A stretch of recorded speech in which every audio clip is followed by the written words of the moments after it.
Špeciálny prokurátor zabil človeka na prechode pre chodcov. Keď to hovorím v zahraničí, to si vymýšľaš, Robert. Špeciálny prokurátor podvodom získal justičnú skúšku. To si vymýšľaš, Robert.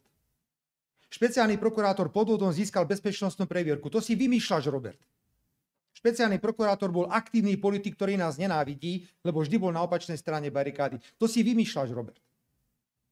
A čo máme robiť s takýmito ľuďmi? Jednoducho, to mám teraz sa tváriť, že neexistuje, môžem poprosiť to druhé?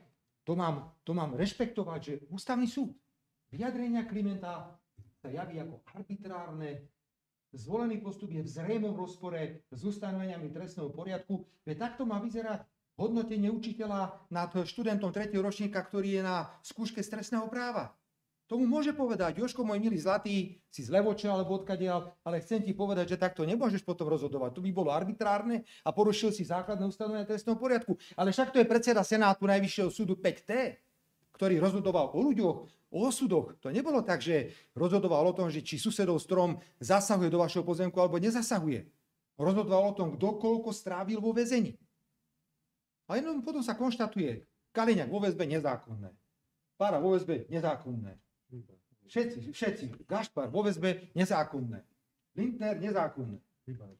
Ty ešte nebol obvinený, musíme tu niečo urobiť, lebo vidím, že v klube by mali byť obvinení. Je to biele vrany. No, takže to nie je, že my spochybňujeme súdnictvo, ale musíme o tom hovoriť, musíme vedieť a verejnosť musí vedieť, čo za ľudí pre Boha sú tam. To je čo za úroveň? Čo je za úroveň, že sudca so sudcom sa pomlátia na parkovisku? To čo je? Ešte aj neviem, jak to tam volá, myslím, že si blokovali nejaké auta, jak ktororočné deti, keď sa na tých šlapacích bicykloch hrajú a teda nechce pustiť skôr ako ten druhý. No tak sa jednoducho stretli a ešte nechcem podať slovník, ktorý použil samozrejme pán sudca Kliment vo vzťahu k Paludovi, lebo to je presne napísané v tom návrhu na disciplinárne stíhanie, ktoré podal pán predseda Najvyššieho súdu Šikuta. Opakujem, žiada preloženie na súd nižšieho stupňa. Tak za to, že sa dvaja sudcovia stretli, vynadali si a že ho chytil pod krk, navrhuje preloženie na súd nižšieho stupňa.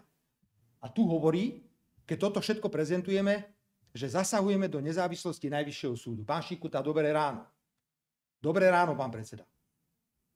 Ak ste tam podali trestné návrh na disciplinárne stíhanie, tu nemáte inú možnosť ako požiadať Najvyšší správny súd, aby pozbavil Klimenta aj Štifta a funkcie sudcu Najvyššieho súdu.